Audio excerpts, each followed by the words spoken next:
No, my daughter's boyfriend. That sounds pretty exciting. You're a Yeah. really open-minded Yeah, guy. we're very, very liberal-minded here in Connecticut. It's really bizarre. It's weird. It's fucking crazy. Normally I pretty much live on the couch anyway. I mean, I've been isolated for the last 12 years, but this Yeah. we're starting to pop at the scene. People are getting crazy. Some of my friends are going crazy. Yeah. I got yelled at by a lady in the supermarket last week. They put these tapes on the floor, so Right. this goes straight, and no two carts at the same time anymore. And I didn't know, and the lady screaming at me about I'm going the wrong way, and I didn't see the line, so I don't know what she's talking about. Yeah. It's like being a vampire. It's Yeah. like back away. It's crazy, man. But you're staying in touch with friends and everything? The thing that I've noticed is I'm talking to my friends on the phone again. Yeah.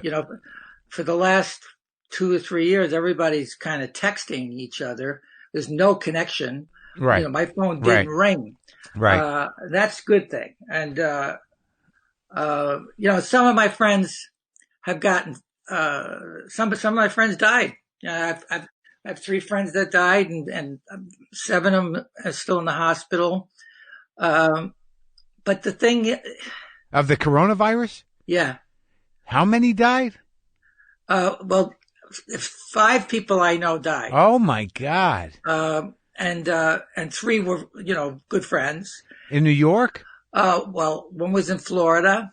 One was 81. Yeah. And he had like what they would call pre-existing conditions. Right. One friend got sick, and they thought it was, stomach blockage. It turned out, it was before, they shut down. I was doing a play in New York, and it was before they shut down the theater. Yeah. All the theaters. And, so it was diagnosed as a stomach thing. It turned out to probably have been the corona, but he didn't die.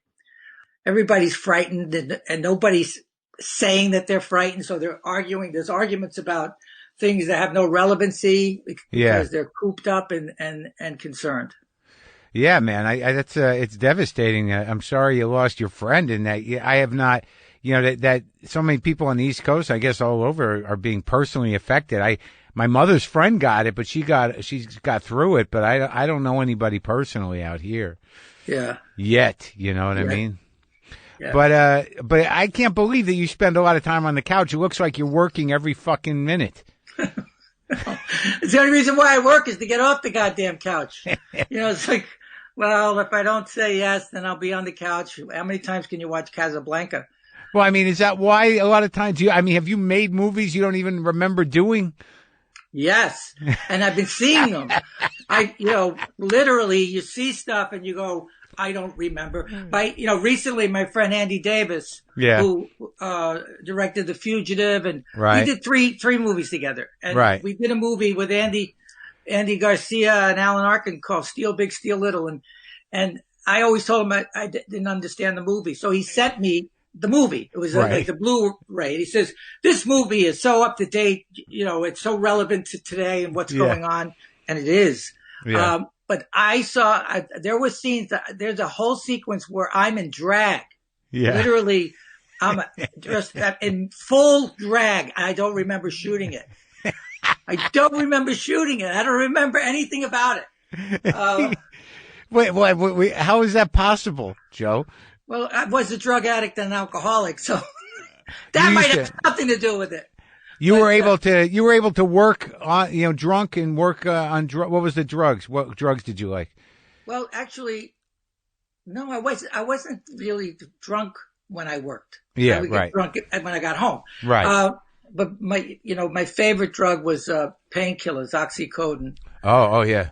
As it turned out, that I talk about this in my second book, but I had 7 deadly symptoms. Yeah, And my first drug of choice was food.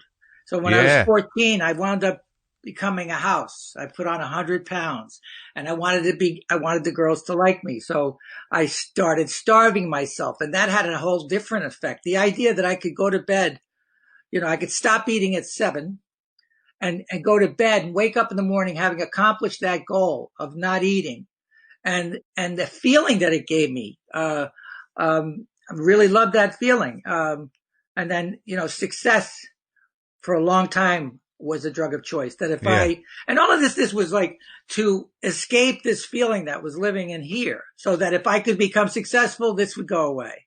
Or if I could sleep with the beautiful actress, model, whatever, this would go away. What was it? What's that? What is that? That sadness inside, you mean? Yeah. Well, intellectually, I didn't know that it was sadness, that it was, overwhelming depression. Right. I didn't know that. I just knew that I didn't like the way it felt, and that if I achieved this, that this would change, and this never changed. I just felt it. Because I'm sober myself, but I just felt like when you talking about that, I just felt that weird rush of relief that you literally feel in your heart when you eat a piece of cake or do a fucking line of blow or fuck somebody. I just felt it. Yeah. And I don't usually feel it, but there was something about the way you were communicating it. How do you do are you a sober guy, or you just done with that shit? No, I do a lot of things, but it's like one thing I realized is I'm far from sober. I mean, I'm a fucking lunatic, so I don't do drugs, and I don't drink alcohol, and I don't alter my chemistry, but I'm absolutely out of my mind. Yeah, I mean, you can get off on anything, right? Anger, food, whatever. So wait, how'd you grow up? How did you come from it? You come from a depression? Yeah. There was a lot of trauma in my family. It was handed out to me. My mother, my mother hated her father, and she hated men, and even the men that she loved. She that self-fulfilling prophecy where she would go after to get them to pop, and when we would pop, she would start singing "Who's Sorry Now" in bad voice. She was a terrible singer, but as a challenge, smoke 4 packs of cigarettes a day, and she'd go, "Who's sorry now?" Like I won, I won. After she pushed you over the edge. Over the edge, and she did that with my father and her third cousin lover, who ultimately turned out to be my biological father. Yeah, until I was 60. I was 64 years old when I finally found out. I got absolute evidence with that 23andMe that I did it because my sister was giving me all kinds of shit. That why did I say that cousin Flory might be daddy? And so I was staying with a friend. He said, there's this thing 23andMe that'll shut her up. Yeah. So I sent the kit to her, and we both spit in the tubes, and it came back, said I was, she was my half sister. Oh my God. So that's just a few years ago? Yeah, that was a few years ago. Oh my God. So wait, you grew up in New Jersey? Yeah, I grew up in Hoboken, New Jersey. Small town. Yeah. It was a small town then. Now it's a hipster town. Back then it was was it mostly Italian? It was multi-ethnic, very diverse, but I mean, it's only a mile square, and there's something like 50,000 people live there. Now it's a very wealthy community now.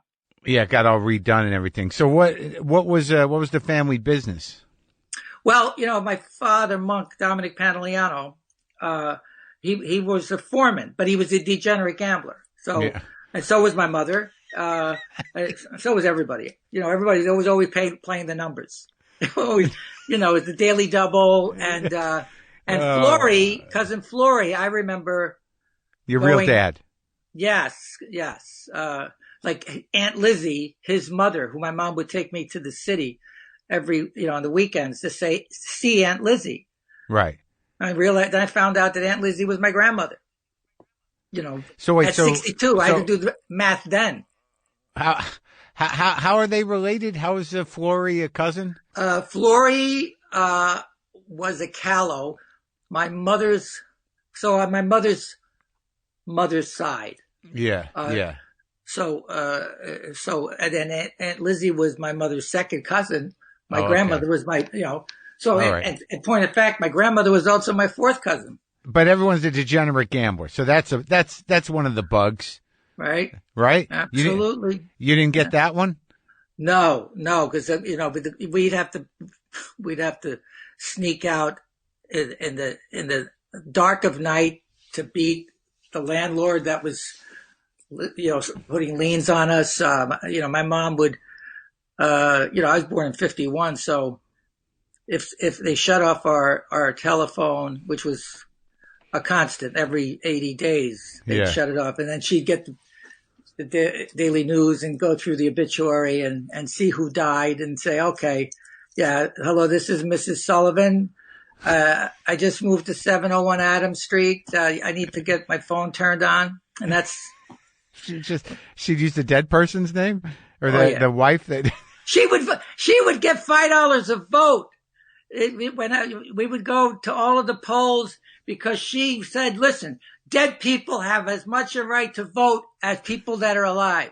And she would go and find people. You ever see the movie The Great McGinty? Preston Sturges? Oh my God, you got to see this movie. It's fantastic. But that's what we would do, because the whole thing, that saying all politics is local politics, has a way bigger meaning for me.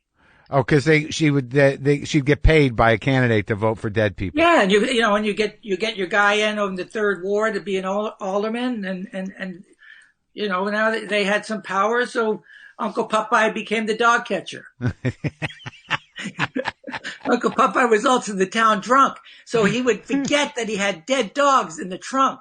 Is that serious? And then when we go down to the Jersey Shore, we the kids, none of us wanted to be in Uncle Popeye's car because it smelled of those terrible Tampico cigars and dead rotted dogs in the trunk. You couldn't get the smell out. So you didn't want to go to the beach with him, huh? Didn't want to go down to Jersey Shore with Uncle Popeye? Yeah, Long Branch. Yeah, we didn't want to do that. So when do you get, and your father, they're both gambling. God, you're so fucking lucky. I tell you, man, as a guy who did drugs and drank and sex and whatever, the gambling one, I'm so glad I never got that. Yeah. Because it's like, it's crazy. I don't even understand where the fun in it is. You know what I mean? Well, that's the thing. There is no fun in it. There's no fun. I mean, the thing is, what I had to learn was that it was the aggravation,